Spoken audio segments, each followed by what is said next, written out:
जाने शिव पार्वती के अप्रतिम प्रेम और विवाह की यह रोचक कथा। माता पार्वती और महादेव के अप्रतिम प्रेम से पूरा संसार वाकिफ है। कहते हैं कि उनके आगे प्रेम की पराकाष्ठा भी छोटी महसूस होने लगती है।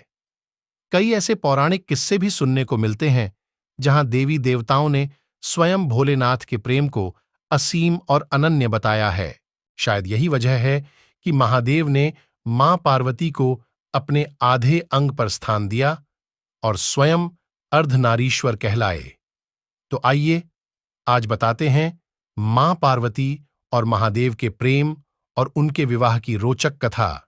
माता पार्वती भगवान शिव को मन ही मन अपना पति मान चुकी थीं।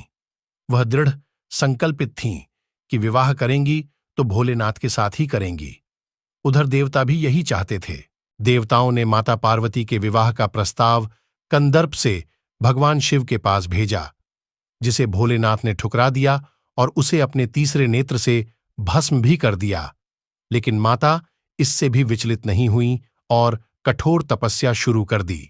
देवी पार्वती की तपस्या से तीनों लोक में हाहाकार मच गया। बड़े बड़े पहाड़ डगमगाने लगे।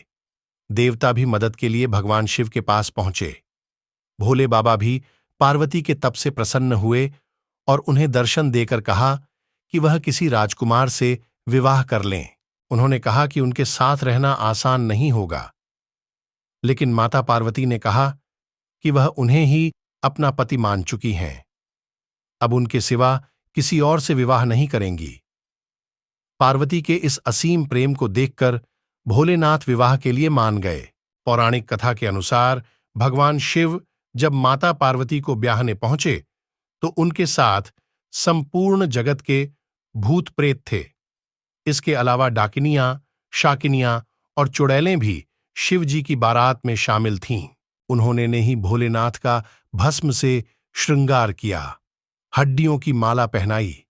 इस अनोखी बारात को देखकर तो रानी मैना देवी यानी कि माता पार्वती की मां हैरान रह गईं। उन्होंने अपनी बेटी का विवाह करने से इनकार कर दिया। शिव के इस रूप को देखकर माता पार्वती ने उनसे आग्रह किया कि वह विवाह की परंपरा के अनुसार तैयार होकर आएं। इसके बाद भोलेनाथ ने उनकी विनती स्वीकार की और दूल्हे के रूप में तैयार हुए। उनके इस अनुपम सौंदर्य को देखकर रानी मैना देवी चकित रह गईं। इसके बाद सृष्टि रचयिता श्री ब्रह्मा जी की मौजूदगी में देवी पार्वती और भोलेनाथ का विवाह संपन्न हुआ। पौराणिक कथाओं के अनुसार शिव पार्वती के विवाह की यह तिथि ही महाशिवरात्रि कहलाई। मान्यता है कि महाशिवरात्रि का व्रत करने से भक्तों को मनोवांछित फल की प्राप्ति होती है और शिवजी के साथ साथ माता पार्वती का भी आशीर्वाद मिलता है। कुंवारी कन्याओं को मनचाहा वर मिलता है। इसके लिए विद्वानजन बताते हैं कि कुंवारी कन्याओं को इस दिन नित्य कर्म से निवृत्त होकर व्रत करना चाहिए। इसके बाद किसी भी ऐसे शिव मंदिर में जाएं जहां पर शिव पार्वती एक साथ विराजते हों। पार्वती जी को सुहाग का सामान अर्पित करते हुए पार्वती और शिव को लाल रंग कलावे से 7 बार बांध देना चाहिए। इसके बाद शीघ्र विवाह की प्रार्थना करनी चाहिए। वहीं सुहागिन स्त्रियों को इस पूजा से अखंड सौभाग्य का वरदान मिलता है। तो यह वीडियो आपको कैसा लगा, हमें कमेंट में बताएं और चैनल सब्सक्राइब करें और वीडियो को लाइक करें। Thank you.